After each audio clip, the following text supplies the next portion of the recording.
The free-to-play Battlefield/Tarkov clone Delta Force is finally here. It just launched into open beta on PC with a delayed launch across mobile devices and consoles, which should come early next year. With the beta comes new maps, tons of available weapons, frankly an impressive amount of content, especially for a free game. But there's no question that the entire experience is super derivative of games that came before it. Is Delta Force so copy and paste that it's made itself boring? Let's find out.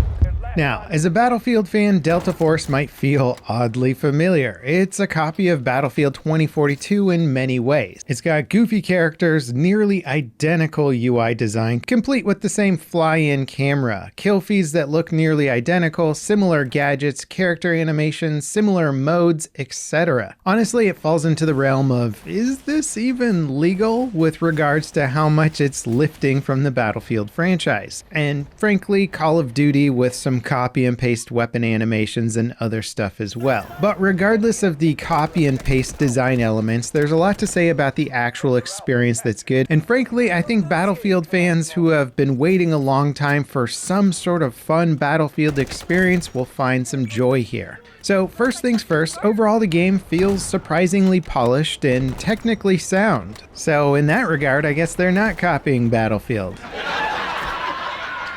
There are, however, a bunch of complaints on Reddit and Steam about FPS drops and general performance issues, but I've been playing the new update for several hours and I haven't really experienced anything crazy like big dips in performance or maps that run worse than others. I'm getting a consistent frame rate most of the time with the game's extreme settings preset with DLSS enabled and upscaling to 4K. I also haven't run into any game-breaking bugs like falling through the ground or crashes that kill the entire game. I encountered one bug where the 3D scope effect got applied incorrectly for a few frames, but that was really me kind of nitpicking and trying to find bugs. All that said, my experience seems to be a lot better than others as the game is currently sitting at mixed reviews on Steam. A lot of those reviews cite performance problems and bugs, but there's also some that are just pointing out that the game uses an unannounced kernel-level anti-cheat tool which comes with its own security and privacy concerns. Something to be concerned about if you don't like that level of anti-cheat running on your computer. But when it comes to performance, I can only weigh in on my own experience, which so far has been smooth sailing. Now, whoever's been working on this game has a good handle on map designs, as it's probably one of the few things that Delta Force has improved over Battlefield 2042, at least from the launch versions of 2042's maps. The open beta includes 5 multiplayer maps. Threshold is a near-future urban environment with buildings and shipping cranes. Shafted is basically Operation Metro. Cracked is a Strike-It-Karkin-style low vertical urban environment. Ascension is probably the biggest set-piece map with a sprawling open area that transitions up the side of a huge cliff face to a base that oversees the whole map. And Trench Lines is a rural countryside map with a trench network and another elevated base position. That last map isn't currently playable and it won't be until the 16th, but I did play it in the last closed play test, which is where this footage is from. Overall, it's certainly not a bad offering for a free-to-play open beta, but 5 maps does seem like it'll be a little bit light for a bigger launch down the line. On the flip side though, the weapon selection and variety is very strong. Each operator has around 10 or so guns to choose from, with a handful being shared across all operators and the rest being unlocked by ranking up the specific operator. It's an impressive amount of variety to play with, and each operator has multiple classes of weapons to choose from. So the recon operator, for example, gets sniper rifles, SMGs, marksman rifles, shotguns, and assault rifles, while another class like say the engineer gets assault rifle, shotguns, and LMGs. Balance also seems like it's at a great starting place, with most guns serving well in their intended role without being able to overreach and outperform beyond it. I think they've improved balance since the last play test, as the sniper rifles in particular felt like they were sort of hit scan before and now they feel a bit more dialed in. As for the operators themselves, much like Battlefield 2042, they serve as a bit of spice on top of the game's 4-class system. But also, like Battlefield 2042, they feel odd when there's 10 of the same class running around. I think most players aren't here to cosplay as some cartoony, grizzled soldier with a tragic past. Personally, I'm here to play a military sandbox shooter. I don't need some of the dramatic role-playing elements layered on top.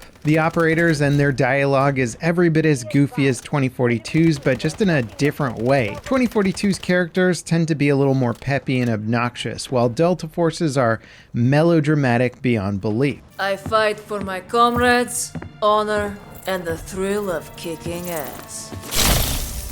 Their abilities are pretty standard stuff like wrist-mounted rocket launchers, a medical gun, a stun drone, or a swarm of drones that does AoE damage or creates a column of smoke. But the operator abilities are where the game's balance becomes, let's just say, a bit more questionable. The medic and the medic gun in particular are just insanely powerful. It comes with 2 magazines of fast-firing healing darts that heal your friendly players very quickly. You can basically look at a crowd of friendlies, fire off the magazine, and instantly rack up a ton of XP. You even get 5 XP for healing players at full health already. The heal isn't fast enough to keep people alive while they take damage, but that doesn't really matter when you can revive players in about a second with no cooldowns or restrictions. I could just sit there and keep reviving the same player over and over as they died. There's also no way to deny a revive as a dead player, since the control to skip the revive takes longer to appear after dying than it does to actually be revived. So basically, if you die next to a revive-happy medic, you could be getting revived right back into gunfire and dying repeatedly until somebody kills that medic. The medic class also gets a smoke grenade, a smoke screen ability, and an ammo box. It's funny because it quite literally is replicating 2042's broken classes that they had at launch, which they later fixed. Free health, free ammo, free smoke grenades endlessly for a single class. What could go wrong?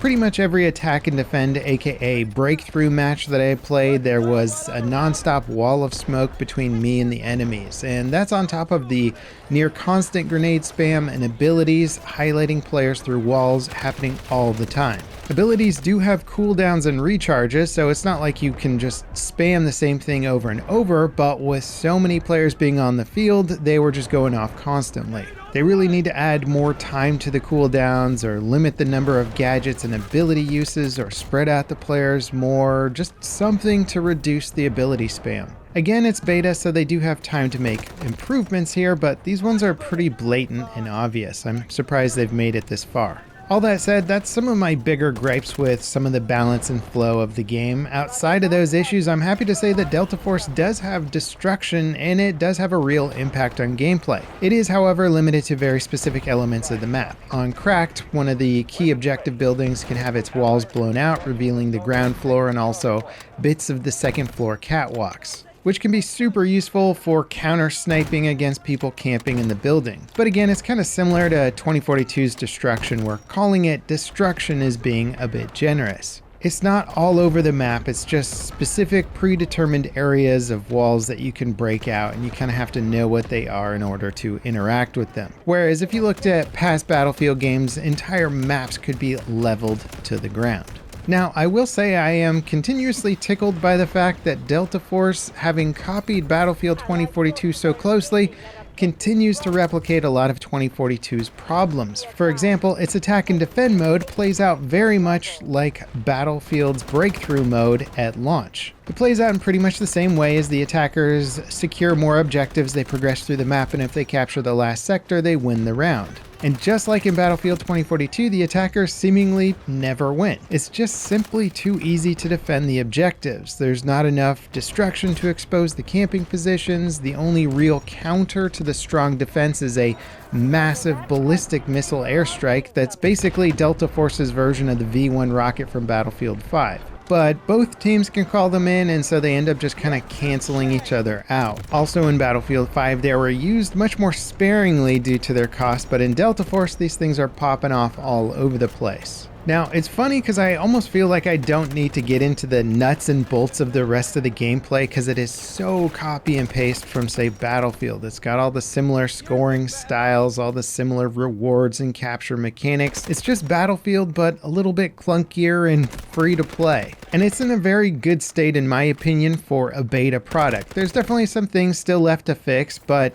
overall, it's just hard for me to overlook the broad stroke similarities to Battlefield. Delta Force doesn't feel like I'm playing a brand new game. It feels like I'm playing what EA and DICE might have published as a free-to-play Battlefield multiplayer game designed for, say, the Eastern markets. It's so similar that I keep pressing Q to spot players like it's Battlefield, but the spot player button is actually different in this one, and I go, oh yeah, it's not actually Battlefield. I lean in this game instead. Now, the extraction mode is one of the bigger things that sets this apart from Battlefield, but to be honest, I didn't really get into it. I was mostly interested in it for its Battlefield vibes. I might do a deeper dive into that mode for a different video, as it takes a bit of time to get into the extraction mode and really get a feel for all the nuance. If you're looking for a play or don't play recommendation, well, it's hard to argue against a completely free Battlefield clone. Even if it does come with a crazy battle pass with over 100 levels and tons of crates that give you unlocks for the extraction mode even if you're not playing it, plus a weird marketplace where players can trade guns or in-game currency and a skin store. As expected, it does have a pretty aggressive looking microtransaction system that you would expect from a game with this level of production quality that is launching for free. I'm not sure yet how much of that microtransaction system is going to affect your progression as a player.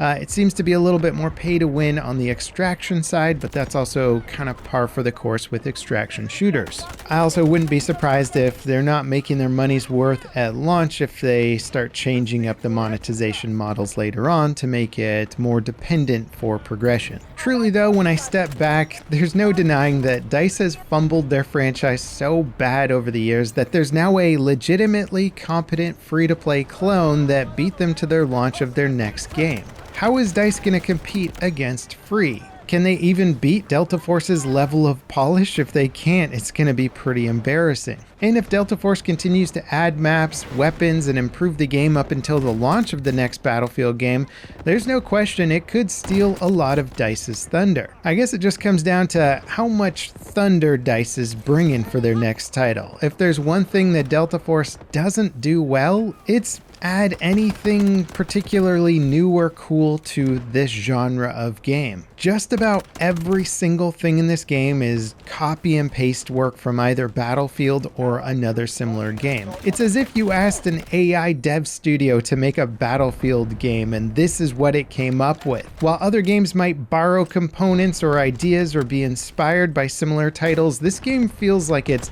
99% derivative of other things. That said, we haven't yet seen the Black Hawk Down single player that is coming out in January, so that could be cool and innovative, but there's no reason for me to believe that it will be a really strong component. But it does look cool in the trailers, I'll say that. So when it comes to the next Battlefield game, DICE still has innovation and style going for them.